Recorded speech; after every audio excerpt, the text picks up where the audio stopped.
Good morning, Pershore Abbey community. I hope everybody is doing well. Did you sing hymns when you were at school, or perhaps you're still at school?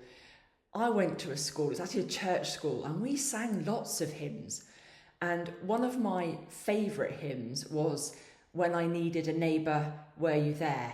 It might be one that you're familiar with. I really liked it because it helped us to think about how we show love and care to those outside of our own homes, our own communities, perhaps further out into the world. I was thinking particularly about this song this week because this week is Christian Aid Week. Christian Aid is an incredible organisation that tries to look out for neighbours wherever they are in the world, and particularly in places which are affected by natural disaster and environmental crisis, in places where there is huge difficulty and stress. And Christian Aid have a tradition of having people on the ground in all these different parts of the world where there are huge difficulties, having people support local people, giving them training and the right gifts and skills so they can better face the catastrophe, the disaster that they happen to find themselves in. Here in Pershore Benefice and the Abbey community, we take Christian Aid Week really seriously.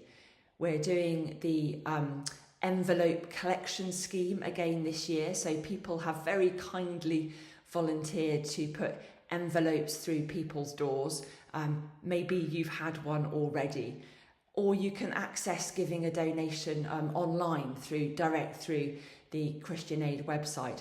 If you get an envelope or feel really moved that you want to help Christian Aid so they can help others, please do give generously and return any envelopes to the Abbey office or into church, and we'll make sure they get to the right place. We're also holding a coffee morning this coming Saturday, 10 o'clock to 12 o'clock at St Andrew's.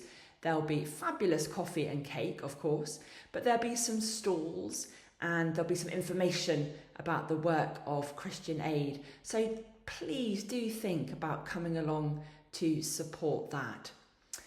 And if you think, well, what difference can my few pounds make in the grand scheme of those in need, my neighbours in need in the world, what difference will that make? I was looking at the Christian Aid information for this year, and it just shares a few stories of people for whom our donations will make a difference. And one of them is a lady called Aurelia, who is a farmer in Guatemala, and she's noticed that the change in the climate is devastating her crops, and she's really worried about the harvest that will come later. And she's noticed, along with a lot of other people, that it is the poorest of people in the world who suffer the most because of environmental change, even though they produce the least amount of carbon and their behaviour has the least impact on the world. But with the help of Christian Aid, there are projects and schemes in place that will help Aurelia and farmers like her so that she will have a harvest and she will be able to feed her family and community. So please, this year, do all that you can to support Christian Aid. O God, whose word is fruitless, when the mighty are not put down, the humble remain humiliated, the hungry are not filled, and the rich are. Make good your word and begin with us. Open our hearts and unblock our ears to hear the voices of the poor and share their struggle. And send us away empty with longing for your promises to come true. In Jesus Christ. Amen.